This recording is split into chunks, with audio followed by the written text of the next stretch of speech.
For anyone who's still interested in the rest of the story, all I ask is for your comments. Now, I understand I'm not a professional and I don't have it set up in a studio or anything, and that's why sometimes the camera moves, and I apologize for that. So, I am just a writer. I don't know a lot about professional production, so you'll have to forgive me, and all I ask is for an honest review. And I'm really doing this for my daughter because she asked me, and I love her, and a good mummy keeps their promises. I'm also going to change it from part number to chapter number because the prologue really messed me up. So on the heading, it is now going to be under chapter number. Just an FYI, if you're interested. Chapter 7, Choices. I feel like such a waste of space, sighed Tola. I know the feeling, like you don't measure up. The invisible people. That's what I call it. Well, not you, me. You're far too much trouble to stay invisible very long. You're a total scoundrel, and happy to be so. Me, I'm an embarrassment to my oh-so-perfect parents. Misfit, miscreant, misnomer. She couldn't mask her emotion. Tola knew her too well and loved her. No, I take that back. I was a misfit. Now it's different. A frown wrinkled her brow. Yes, Tola agreed. You're different. Not sure how exactly. Just strange. Ever since you've met the one. You walk with your head high, a new confidence I've never seen. I don't quite know if I like it. She tweaked his ear. Ow! Go easy, warrior woman. I've still got the bruise from yesterday. It's not something I asked for, Tola, believe me. I guess it comes with the territory, me having to go out in the big wide world and tell her the one and all. Maybe you're already in training for that mission of yours.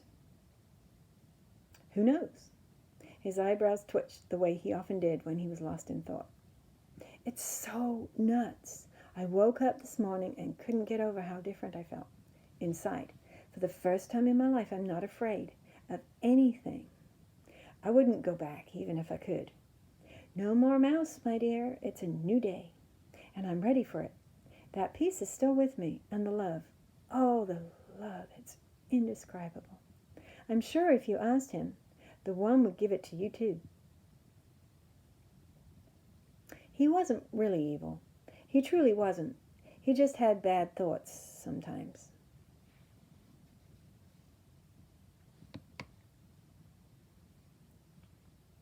He wasn't a bad person.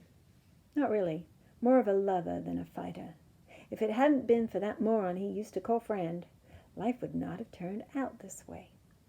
Mental meanderings once again turned toward that fateful day 4 years ago, come spring, until a fly blew by and returned him to reality. Dagon decided in that moment the time had come to settle old accounts. A rude awakening was in store for anyone who chose to cross him. It would start with Tola, and it would start today. Fresh anger seized his heart. It was amazing how a simple disagreement between blood brothers can have such drastic consequences, unforeseen consequences. Dagon and Edri had been joined at the hip practically since birth. Their own mothers had even been pregnant together. So when Tola decided,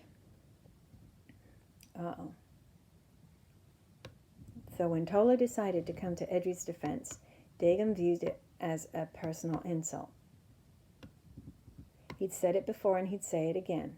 It was nobody's business. A private quarrel, theirs alone.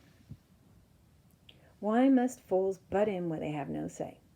Fury built inside to the point where he realized he was likely to do something imprudent. Rather than strike out and regret it, Dagon chose to back off and walk away. Is this not what they were taught? That the one was against violence in any form, and he would have his followers meekly turn the other cheek? Well, he was done turning cheeks. Speaking of cheeks, the pain on the left side of his face was growing stronger. What had Edri done? Dagon forgave, of course. It was purely out of self-defense. Touching the spot, he felt sticky wetness. Wonderful. Now he would have to go and clean up. Why did he let his rage overwhelm him? Again. He had never meant to hurt his best friend. The anger was becoming more frequent, and he wasn't sure how he felt about that, or his choices in moments of weakness. A pang of regret at the rash action surfaced. Dagon missed his best friend already, but the past was a past and could not be changed. If he hadn't asked for his friend to search him out and plead with him. Sorry. Try again. Plead with him to resolve the disagreement in private. He hadn't expected that. Such a tender, gentle heart. Dagon was still furious with Tola for belittling him in public. When Edri tried to reason with him, Dagon succumbed to the fury boiling inside, letting his fists fly. Admittedly, it was unfortunate, the force of the blow landing sharply against Edri's skull. But there it was. No more to be done. It was what it was. The first mistake. Now he had good reason and a new goal. Revenge. Bitterness settled in his heart. There is so much more to this fragile world than the human eye can conceive. Had he but known, or been given eyes to see, he would have realized there are more realms here than what mortals think to be reality. If he could have witnessed the goings-on in the hidden dimension, Dagon might have nipped such thoughts in the bud. Insight into this realm is rare and costly, a privilege not given lightly, but, when granted, on the rare occasion it is, for the beholder it is almost always life-changing. Dagon was not offered that luxury. He had no idea there was a battle in progress for possession of his immortal soul, and he was on the losing side. Eyes watched the mortals as they continued to live life unawares. In realms unseen where few mortals go, forces were gathering. Spirits of every ilk were taking an extravagant interest in the well-being of young Zebina Kiriathim, not to mention Dagon Baal and Tal Parosh. Both sides had much to gain, both from their success and their downfall. Of particular concern was Zebina. Some spirits had been invited by her dedication to the One at birth, whilst others demanded entrance, unwanted, unbidden, undesired, unknown.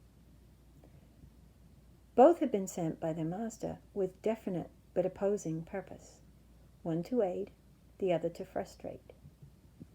Separated from true life, the Dark Ones found the centuries had taken a heavy toll on them, both physically and mentally. No longer full of light as when they were first created, over the eons of time they had become disfigured by their own choices, some horrifically so. Their very beings radiated evil, infecting all they touched. The Shining Ones, on the other hand, were stunningly beautiful. Sent by a different master, they had in mind a different agenda than their counterparts. For them, time had been kind. They radiated life and light, love and joy, strength and purity. All that was good was in them, so they gave life to all they touched. Both beings were confined in the natural realm to words spoken and actions chosen. The battle was about to commence for the heart and soul of Zebina Kiriathim and her friends, but there was much more at stake here than just one mere mortal. The next few days were an anxious time for Zebina. She knew the decision was hers to make, but she wasn't sure if she was more afraid to disobey the One or to actually do what he asked of her. Nobody she knew had ever left the settlement town, except maybe that crazy loon Dagon last year. He disappeared and returned and disappeared on a regular basis. It wasn't the hideous scar on his cheek she found so repulsive. It was the blackness of his soul. Since meeting the One, There had begun a subtle change in Zebina's world. Others sensed it and gave her respect they never had before. She was growing accustomed to the sweet, comforting presence constantly overwhelming her. In fact, she'd started to have conversations with its source, him. Crazy, but true. Zebina had to admit she'd never known for sure if the one was real. She just thought he was something her parents made up to keep their little ones in line. But he was. He was intimately aware of everything, especially her. Insecure, invisible, irrational, her. Like now, for instance, sitting on the log, overlooking the lake, watching the sunset, thinking. It hadn't been long before he started to talk. They don't know what I'm like. Show them, Zebina. Show them me. How? She didn't even know she knew him. Of course you do, Zebina. I am mercy, kindness, goodness, love, joy, peace, righteousness, holiness. You have seen this. Well, yeah, kind of, she responded vaguely. She sensed his displeasure at her words of doubt and unbelief. My power is at work in you and can do far more than you dare or ask or think or imagine, came the soft words spoken directly to her heart. You are one of my walking witnesses. Walking witnesses? She asked, disregarding the other question she had in her mind. Yes, dear one. Living, breathing stories. Sorry. Living, breathing stories for men to read, filled with my goodness. Zebina loved it when he called her dear one. No one ever had before. It gave her validation, a sense of preciousness. I know I'm not supposed to question your will for my life, but I do feel I'm unable to do this. How can I be brave when I feel so weak? My power is not limited to your abilities, Zebina. Rest in the knowledge that I am with you always. Wherever you go, whatever you do, I am there, whether you feel it or not. She smiled as she watched Ethan play with Tola. Since Edry's disappearance a few years ago, Ethan had been lonely and missed his big brother. She was glad he had a friend. He was so young and in need of a role model. Zebina prayed the one would watch over Ethan as he grew and fill the hole in his heart. They say it takes one to know one. She did.